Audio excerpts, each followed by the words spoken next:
Good afternoon, and thank you for joining us today at the CPA NextGen Changing User Needs webinar. I'm Mavis Garden, a Principal Transport Consultant at Momentum Transport Consultancy and a member of the CPA NextGen Committee. I'll be shaping today's discussion alongside my fellow CPA NextGen Committee member, Paula Gonzalez, a Project Director at John Robertson Architects. And we are here today as the London Property Alliance commissioned a report called Building Skills for the Future, which revealed that user expectations for the built environment are vastly different from what they were at the turn of the millennium. And there are a number of macro factors which have impacted how and where we work, shop, and how people use their homes. And COVID-19 and the impact of lockdowns and social distancing measures have catalyzed user needs to change more rapidly than ever before. So we're asking ourselves questions such as how will people return to work and what will their offices look like? Will retail outlets recover and what will be the new normal for shopping in the city? How will transport systems reflect a post-COVID reality?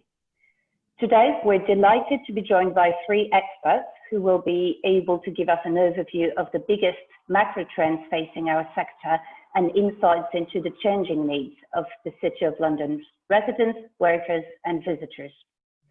Our panel will discuss the ways we can turn the challenges of the current pandemic into opportunities for innovation in transport, retail, office space, and development. So today I'm very pleased to be joined by Gareth Roberts, a CPA board member and head of the Broadgate Development at British Land, Richard Aplin, partner at Gardiner & Theobald, and Meredith Smith, managing innovation consultant at Flux. There will also be opportunities for our panel to answer your questions toward the end of the discussion. So please do use the Zoom Q&A function at the bottom of your screen to submit any questions you'd like to ask. And before we begin today's session, I would like to thank very much the NextGen champion Gardiner & Theobald, the official sponsors for the 2020 CPA NextGen program. And now I'd like to kick off this webinar with the same question asked to each of the panelists, starting with Paula.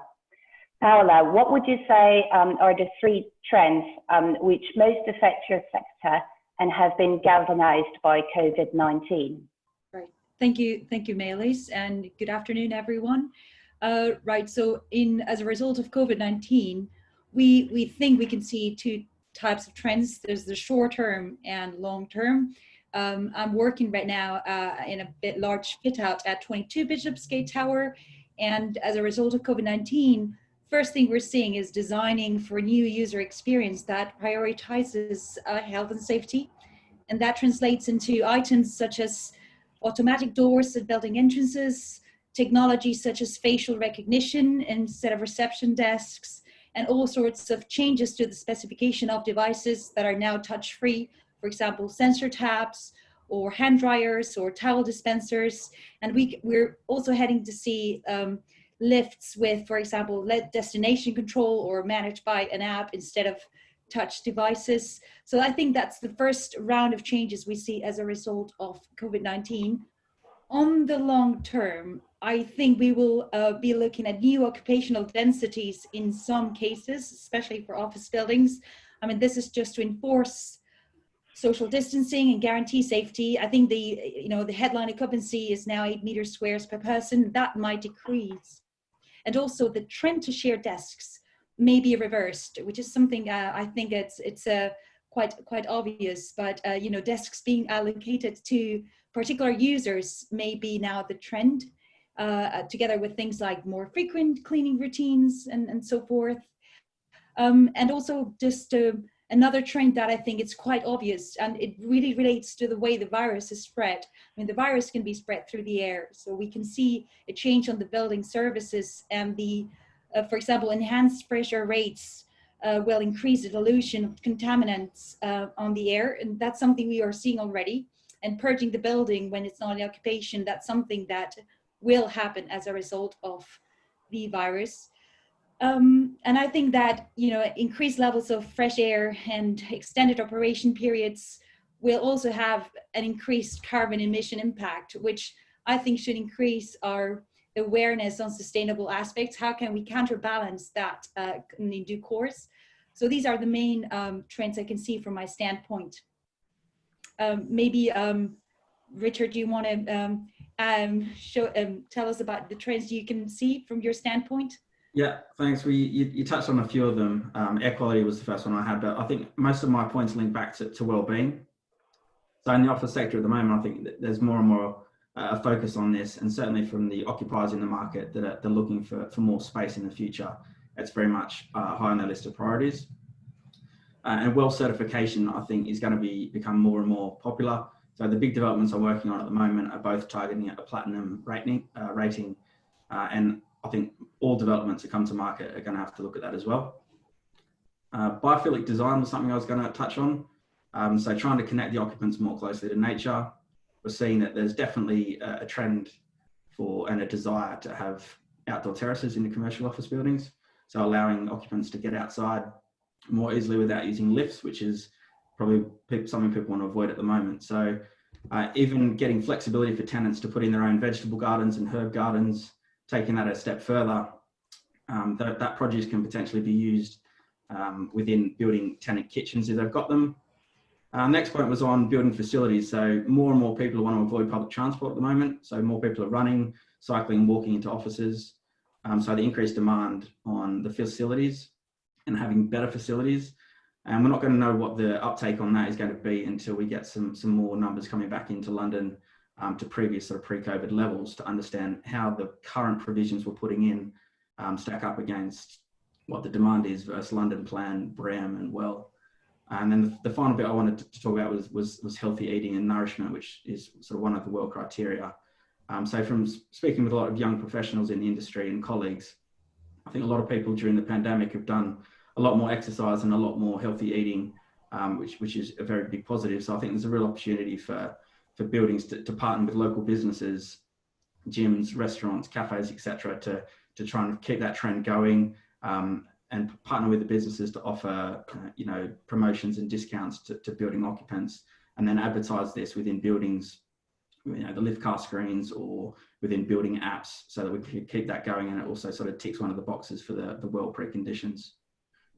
So they're the main ones. I think you picked up some of mine, Paula. So Gareth, over to you. Thanks, Richard. I'll probably try and go a little bit more macro with the stuff that we're thinking about at British Land. The first one's probably going to be decarbonising the economy. So there's lots of kind of warm words being spoken at the moment about how we make sure the recovery is green. I think it's reassuring when I think across the industry of other people who are kind of forward-thinking propcos, kind of like BL. There's a lot of talk of aiming for net zero by 2030, which I think is a great thing, but I'd like us not to do it in a greenwashed way where it's all through offsets. Let's have it genuinely delivered through lower embodied and operational carbon content.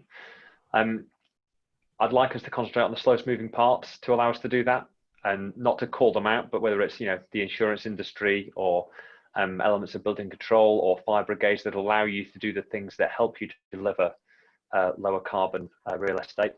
I think the second thing for us is the acceleration in the rise of online retail. Now I'm speaking for BL in terms of central London offices. We own a very large retail portfolio as well, but that question, is there too much retail in the UK? If so, where is it oversupplied? How does that oversupply get reduced, and what opportunity comes out of that? I think that's a challenge for our industry. Especially when we think about London and the amenities that retail provides to workspace and what those user needs are. There's an interesting sort of personal peeve about that, about kind of the last mile logistics of how, we've all got used during lockdown to having so many parcels delivered to home. We're going to go back to the office and get them all delivered to work. So I can just see, regulation and structure coming to that quite ad hoc environment at the moment. And I think the third thing as a macro trend is the ongoing hunt for productivity improvements to get a better return on capital for businesses. So what does that mean for office space? We've talked a lot in the past about things like the war for talent to attract and retain the best people. And I think there's going to be a slight change in bias towards how can you actually keep them healthier, not just happy, but healthy. So coming back to what Richard was saying about well-being, how can we do that over the next few years when that's the thing that's going to be at the forefront of people's minds?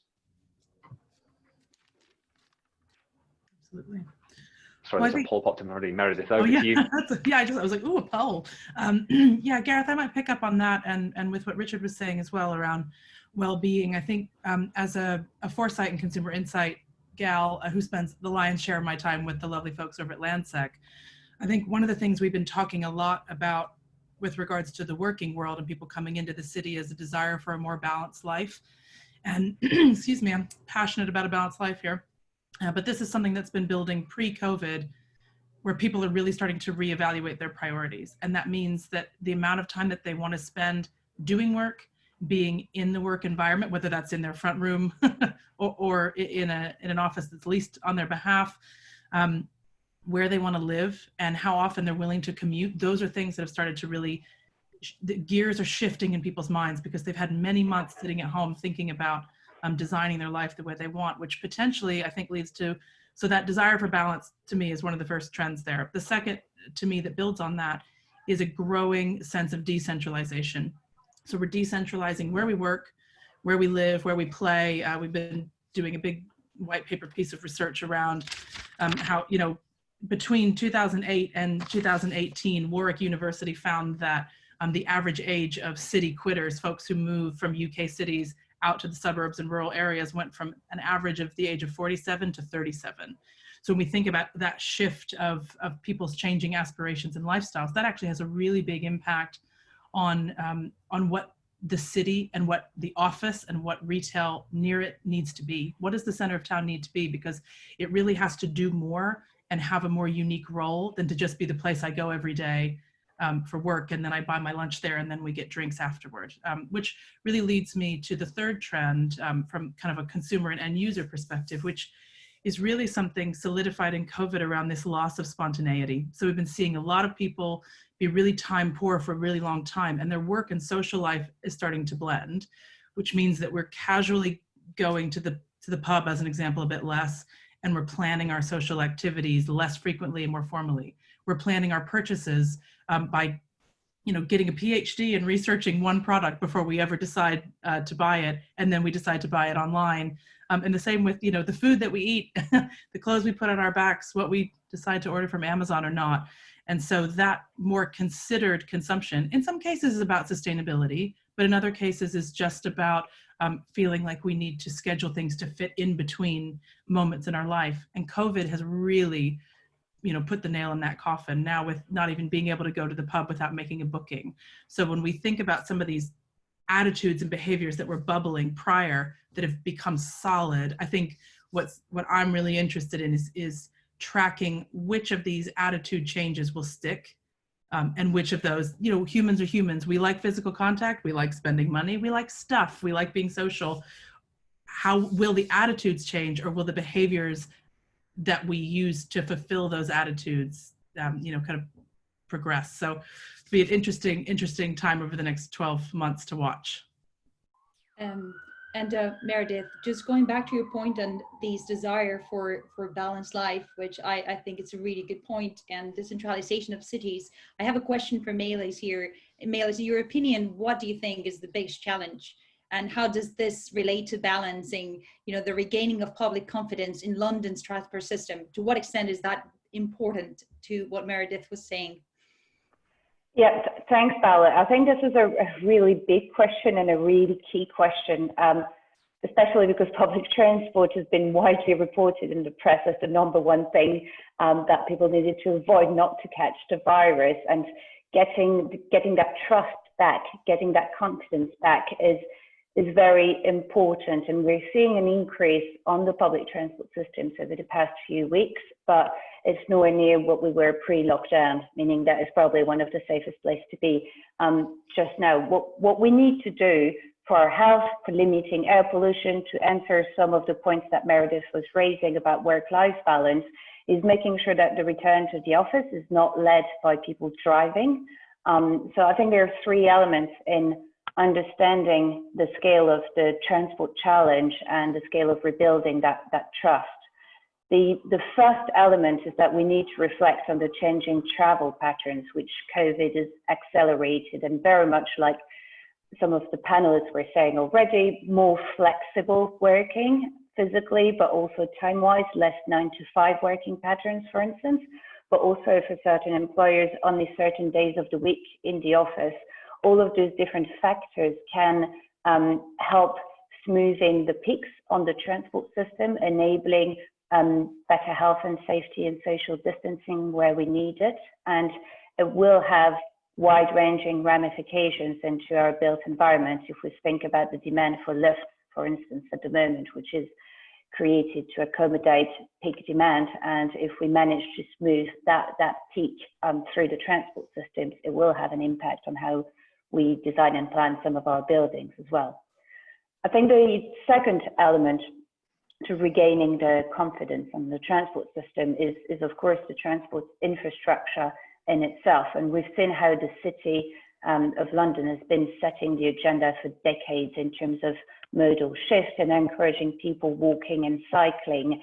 And we've seen a very extremely fast response from the City and TfL to repurpose road space for active travel modes, such as walking and cycling. And of course, as Gareth said, this creates questions for the future about how we're going to manage to get goods delivered to the office, for instance.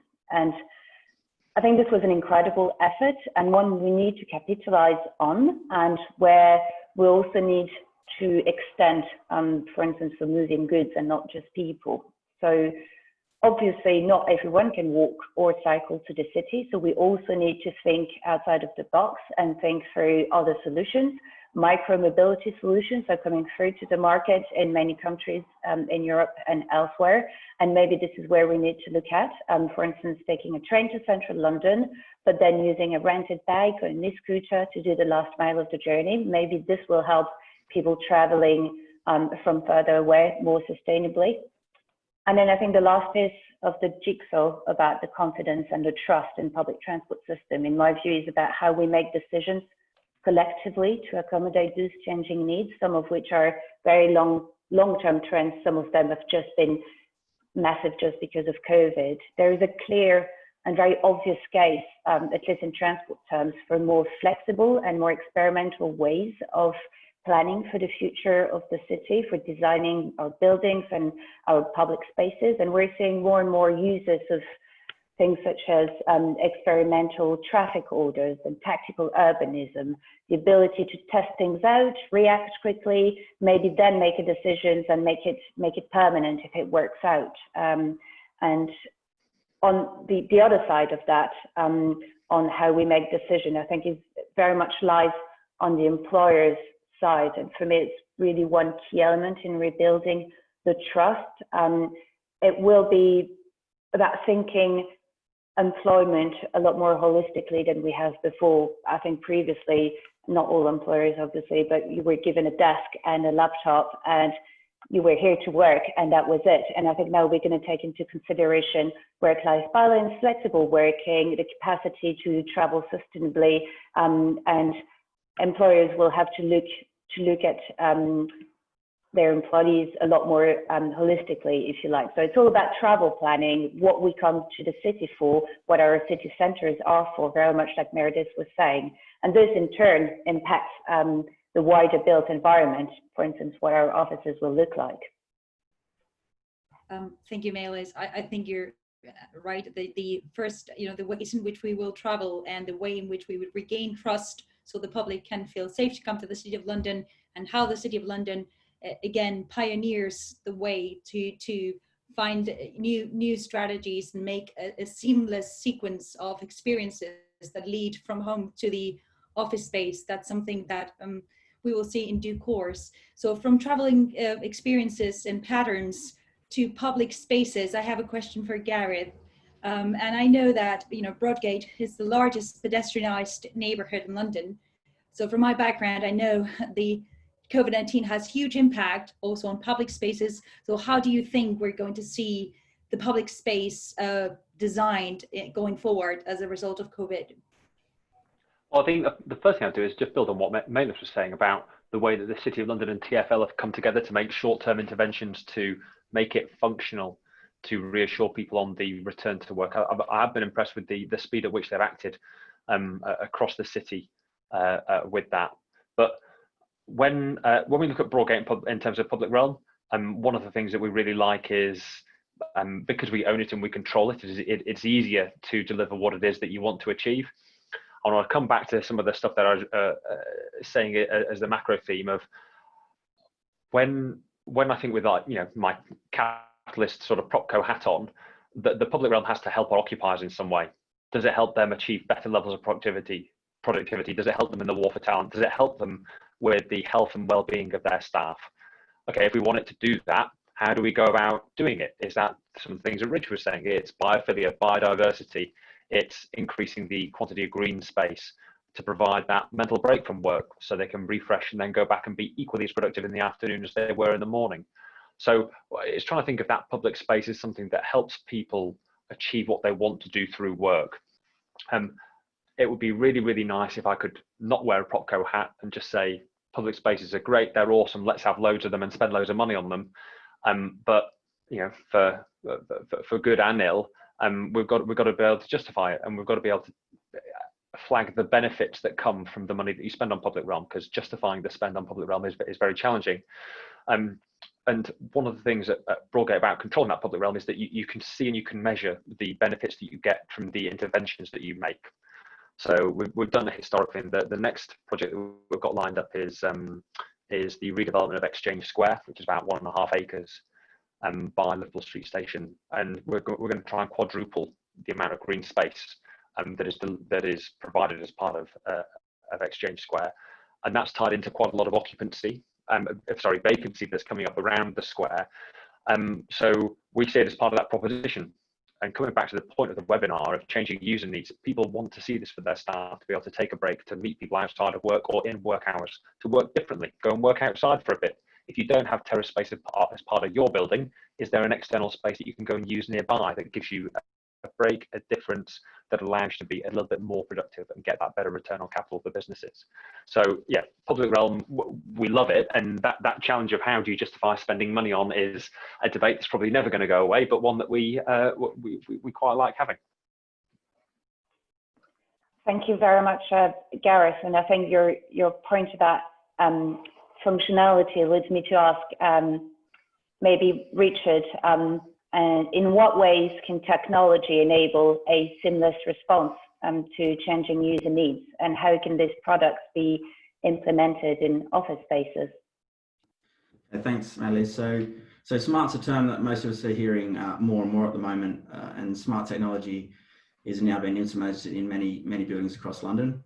So the developers are looking at people's journeys from homes to the office and back, and how they can make them as efficient and an easy process as possible. And I think in this day and age, and even pre-COVID, there's always people are looking at efficiency.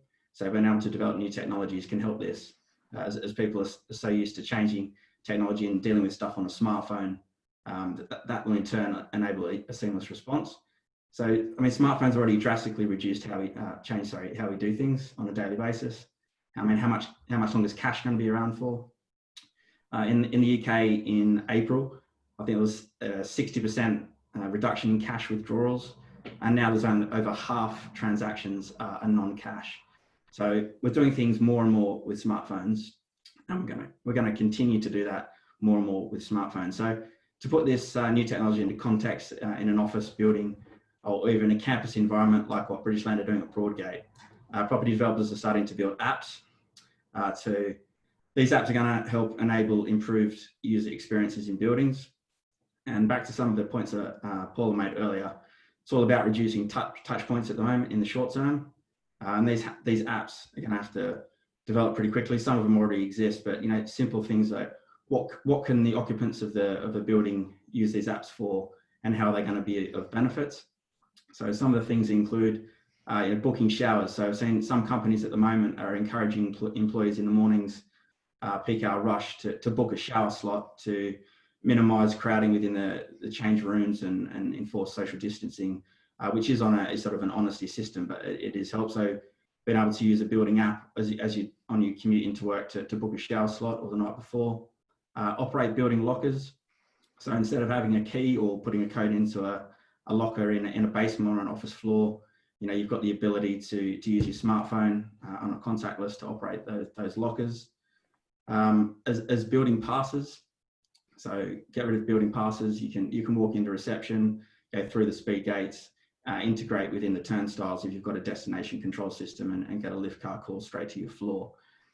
Within that, these buildings can learn patterns and how people arrive at a building, and link that back to sustainability to use as little energy as possible once it learns what the normal sort of morning looks like. I think, Paulie, you talked on air quality. It's a big focus at the moment. People want to know that they're coming into a building that's got the best air quality as they can. So in terms of putting more air in and filtering to a higher level than previously, and with this technology, sensors throughout the floor plate, so you can always have an idea of what the air quality is on the floors. And Gareth, you made a point about productivity of staff and wanting to spend money. One of the things they've looked at is too much CO2 levels on floor plates decrease productivity of staff. So there's one small win where if we can improve that, we're going to get more out of the staff in the buildings. And other little things, booking meeting rooms, changing lighting levels to suit people's needs, and as the day changes, everything you can control from a phone and from the app from the developers, should people choose to use it. And the final one on that is already rolled out in several offices like Gareth's. If you go to British Land, you don't talk to the receptionist and get handed a visitor's pass. You get a QR code sent to your phone, walk straight up to the speed gates, scan your phone and walk in. Again, this is all minimizing touch points. It's interesting, Richard, when you talk about that, because I know we've had this conversation before, but how we can kind of focus on the immediate environment that an occupier control kind of in and around their desk, and what they might want, and have that control, or perhaps illusion of control, helps them feel they are able to cope with more stress at work if they think they're in control of their environment by being able to open a window or something like that. If we kind of think of like that building efficiency of operation, getting the bills cheap, being green, everyone wants to do that. But how fast does tech move, and then how do the slow moving pieces of the industry, or that linked chain that we work with, prevent the insights of the tech being able to be implemented? So those layers above just building efficiency, we think are space optimization. So does it mean that you need to take 10% less space because of your changing work habits over time? And the bigger thing around productivity, how do you enhance productivity? Outside of some of the smaller, more targeted inventions like kind of CO2 levels. And if I can give two examples of the way that the tech could give you an insight that then you are frustrated in your ability to implement the change, is if your tech tells you that you need 10% less space, but you've signed up on a lease for 15 years, well, that's just going to frustrate you as a business. Unless you have the flexibility as part of the conversations with a mature landlord who's customer focused, British Land is one of those. How can you then, take the benefit of that and say reduce your overheads? The example on the productivity side is if you're over a variety of floors in a building, and you think that you want to get two teams that are stacked on top of each other in a building, you need to get them working better together. Great, let's put a staircase between those two floors. Turns out the building structure is not very flexible and you can't do it. So how does your building structure then, again, say your text told you you need to enhance productivity over here, building structure tells you you can't do it. All right, well, that's a bit unfortunate. So you need to have those buildings well designed to be able to allow you to implement the stuff the tech is telling you. I think that's quite an interesting challenge for the future. I think, yeah. Sorry, I was just going to add to that I think, that Gareth, is the way a lot of technology is built, right?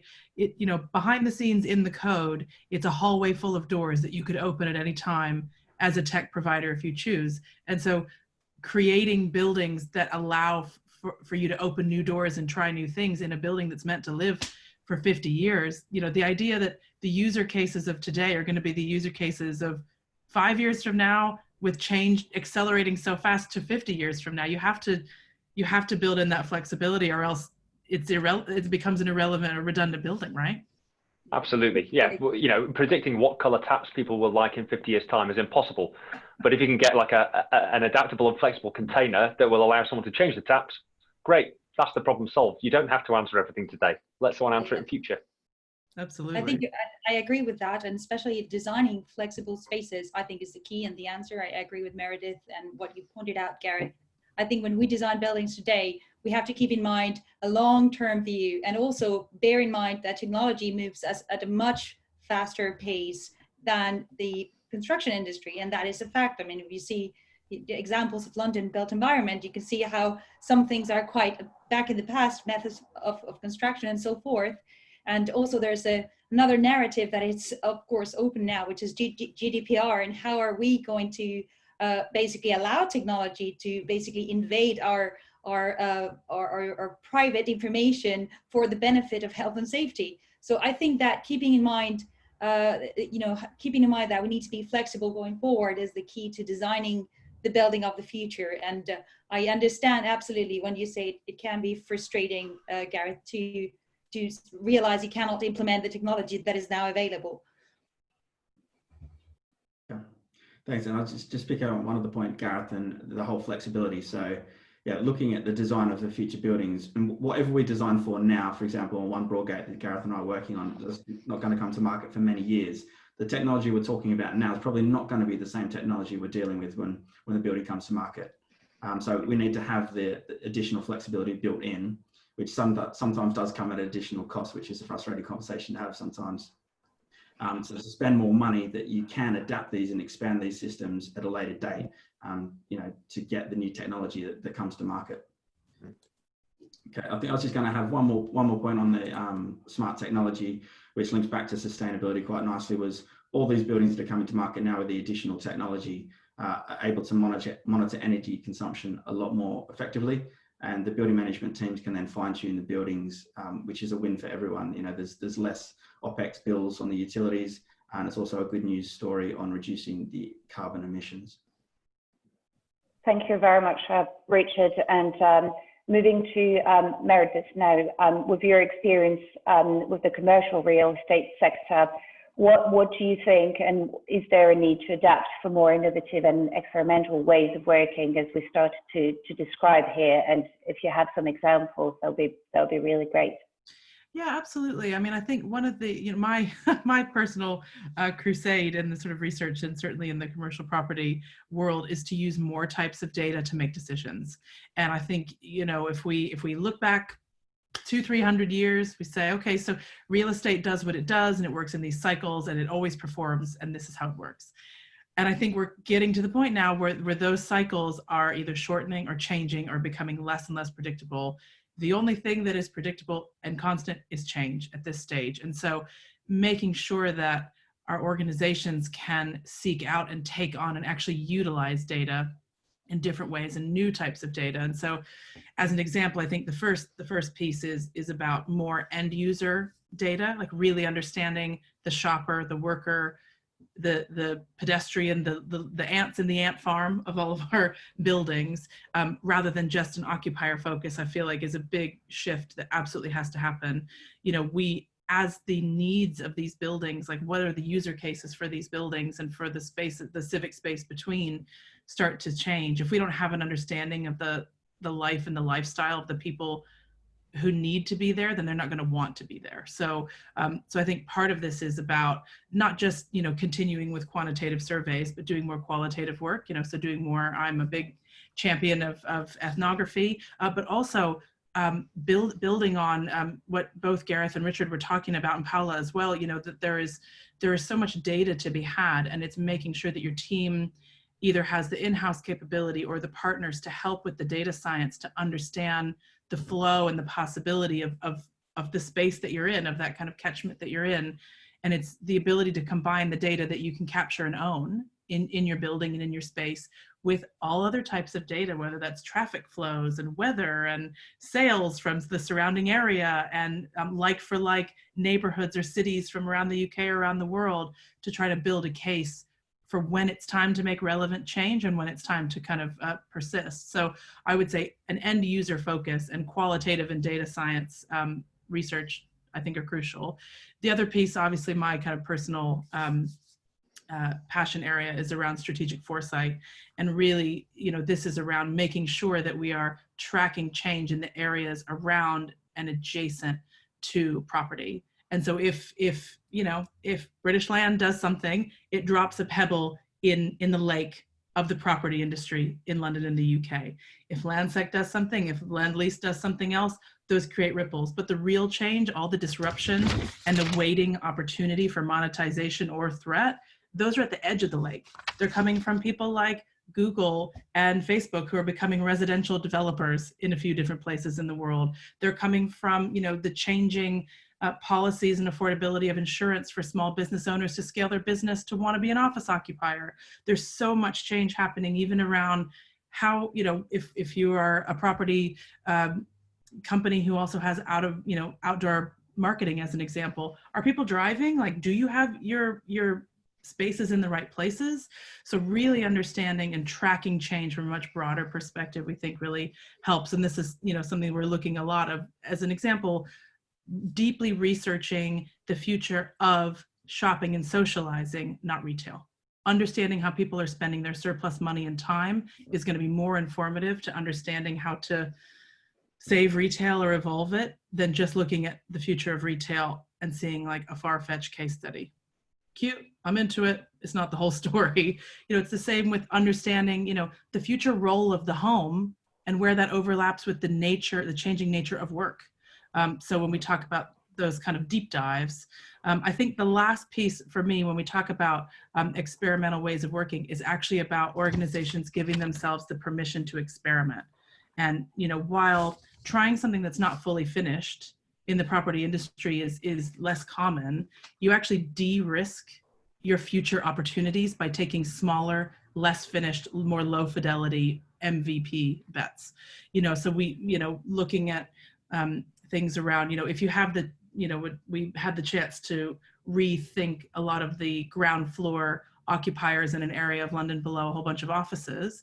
And rather than go out and look at what leases we should take because we got a good deal and someone was ready, we conducted a piece of research to understand what the workers in the neighborhood wanted. We then spun up experiments that were as simple as handing out a flyer that said, this thing is opening in the neighborhood. And if people clicked through and they were willing to pay for it, all of a sudden we had evidence to say we might want to go with this type of occupier in this price range rather than this one. So experimenting at a very low risk to design with evidence, to lease with evidence, to evolve your commercial model that drives a new form of value creation. Those are the things I will talk about until the cows come home. And Meredith, I will listen to stuff like that until the cows come home, because we always talk about that as our biggest challenge. That feedback loop is years from when there's the first idea for a scheme to when it's delivered and tested, and if you know it works. And by that point, you spent hundreds of millions of pounds. So 5 years later, you spent hundreds of millions of pounds. Oh, and you were wrong. And not only were you wrong for that one project, you then started 3 other projects in the meantime where you've made the same decisions. Yeah. So anything that can help you kind of fail faster or experiment on a smaller scale to test and iterate as you go, that can de-risk that, you know, the big thing that's coming down the pipe is exactly the way that we should be working. Because yeah, real estate is it's a capital intensive business over long periods. It's not like making sunglasses in a factory in China. You can't change it tomorrow. So yeah, the better insight we can get along the way through the data, you know, the more de-risked and the better quality the product will be at the end. And then, you know, to circle that back to all of our discussion around adaptability, sometimes what all these different data sources allow you to do is say where we should place our bets to leave those doors open. Because we're never going to get it 100% right, because the whole world is a moving feast. I mean, it'd be nice if the dartboard would stay in one place for 5 minutes, but giving yourself enough diverse kinds of data to really say, okay, there are 2 key scenarios here, and we are going to survive and thrive in both. Is to me what's going to help us deal with a lot of turbulence to come. And in actual design terms, I would like to turn to Paola as well, as we've had a number of questions in the Q&A that relate to design. And Paola, I would like to ask you to give us some examples of redesigning spaces within your project at 22 Bishopsgate. And if you can as well, to incorporate some of the Q&A that we've had through the panel around building services, and also with provision of outdoor and green spaces. That would be really helpful. Thank you. Yeah, I was just going to add, I mean, I find it extremely interesting what you're pointing out, Meredith, about these feedback loop that Gareth was referring to, and how are we collecting data to make informed decisions, and how that has a huge impact on the capitalization of any investment, and how the real estate business actually feeds from a much larger narrative, which is whatever Google are doing or whatever tech companies are doing. And I think there's a very blurry boundary between these companies and how technology comes to us, and what the user wants in these companies, maybe what the user wants at 22 Bishopsgate down the line. So at my project, I'm working at 28 Bishopsgate, which is, I think it's a phenomenal building that actually is setting the pace in many technologies. There's a well building accredited and so on. So one of the things we did to actually try to collect data and just make more informed decisions is gathering all the designers within the building to understand what were their standpoints and their vision given the current circumstances, and so collectively everyone designing in the tower, how did they see, how did they best react to the available data around us. So I think that was a very good conversation that touches back on your point, Meredith, on how much we need to experiment and try and allow ourselves to test solutions that may or may not work. But I think that's the way forward. I think that's a growth mindset that we need to prioritize if we can as businesses, in our industry. So just going back to your point on data, Meredith, I think, there's lots of examples of technology right now. I'm working right now with apps like Richard was saying, and the touchless, the QR codes instead of the plastic pocket on a lanyard. That's going to be the rule. I think technology is helping us massively in these times. I also think that the importance of human interaction has been revealed enormously with this crisis. And I think that will, again, inform the way we're going to behave in the future. So when you were saying, Meredith, which I think it's really relevant, these balance of work and life, will we all stay at home? Well, I don't think we will stay at home. I think there will be certainly a need for people to interact at the offices. And now, how do companies help us find a health way to do so? And how does that impact on space planning, and how does that impact on the way amenities are now designed? I mean, are we going towards a model where amenities take more importance and the user experience, in a low density model will be more important? Well, I think that's what we're walking towards. In terms of technology, and I don't want to just give too many examples, but basically, calling lifts from your phone is one of the examples we see. I mean, the apps that will basically remind you of how many, the famous Apple Watch that tells you how many times do you touch your face. That's something I've already seen. So there's multiple ways in which technology will help us minimize the impact of the virus. In terms of buildings and the way we design buildings, I mean, in my project, we're already seeing how occupancy sensors will inform how many people is in each room, and how does that affect the luminaires, and how does that affect the air conditioning. So I think there's, like I said, there's a big use of data, but I think beyond the use of data, we need to select what kind of data and how does that inform the lifestyle that people want. I think that's a really relevant conversation. So I don't know if Melis, do you want to go to the Q&A now? Please let us know. Paolo, can I build a little bit on some of the stuff you're saying there around design changes? Because we always try and take things into bite-sized chunks. So we've gone kind of like, how can you change the way that you approach building design, kind of spatially, technically, and operationally? What happens in the short term? What happens in the long term? And where you get things spatially, there might be kind of the more allowance for changing facilities. There might be, which I think I'm fully on board with, but you quite quickly get to areas where you say, actually, I don't think there will be design. There's a lot of noise going on at the moment. We'll have to see how it settles down. But things like lift lobbies, they are very hard to make wider. So in the buildings that we have, in detailed design at the moment or under construction, we're not going to be changing the lift lobby widths because it's too difficult. The lift shafts and lift cars, they are a certain size, and the lift industry is not really one that you want to go and get a new product. Holographic lift controls, I can't really see that happening. Yeah. When you then go to like the technical stuff, in the short term, we've looked at things like, and this is a bit CPD for me, but bipolar ionization to help with air quality. But then you get the longer term things, which is around the technical side of things like, the opening windows or the amount of fresh air that's coming in as part of your AC and the outside spaces. And then the operational stuff now, like talking to my property management colleagues who are like awesome at what they do, a lot of it comes down to how people operate spaces. So what is your cleaning regime? Yeah. Is that something you're outsourcing, or do you now want to insource it? How are you going to deal with that longer term? Because that seems where there is the greatest chance for risk reduction is around some of the operational things, and you get quite a lot of marginal gain for the spend that's incurred, compared with completely redesigning the core of a building to get bigger lifts and have bigger lift lobbies. Is not something that I think people will be looking to do, because the gain isn't great enough for the disruption involved in making the change. Yeah, of course. I mean, sometimes, like you said, like lift lobbies, how can you change a lift lobby at this stage? Or how can you change the way you escape routes function in a building? It's too late. So I think you're right in that most of the changes that are available in the short term need to be relying more on the operational management systems. And how do you, for example, have an enhanced or more recurrent or more frequent cleaning management system?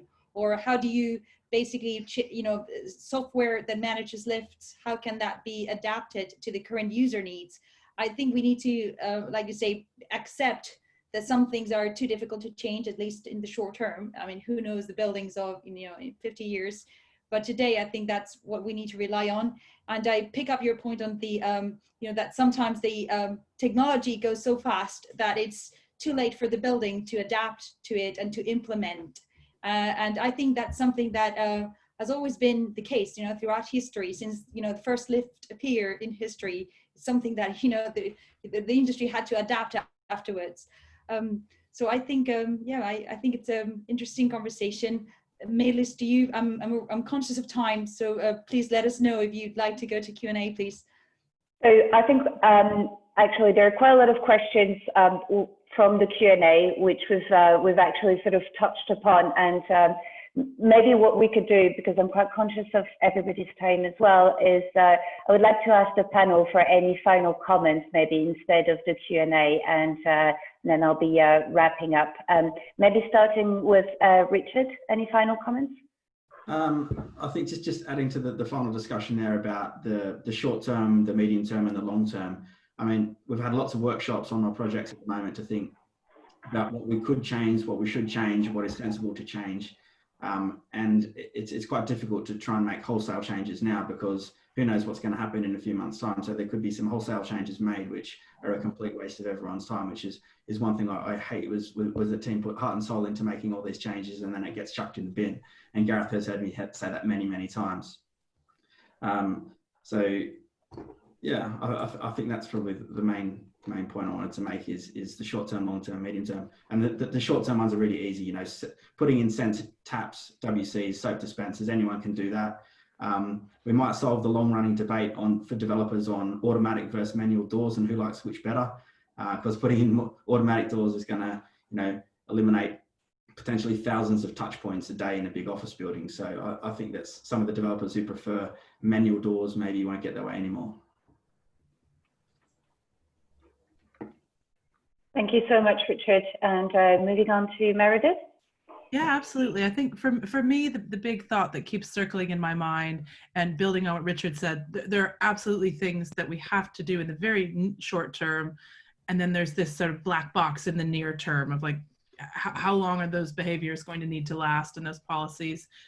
But to me, the big systematic change that's happening around kind of changing attitudes to coming into a central place, like the presenteeism of having to be at the office at the same place at the same time, and the knock-on effect to restaurants and retail and all of that, is about USP.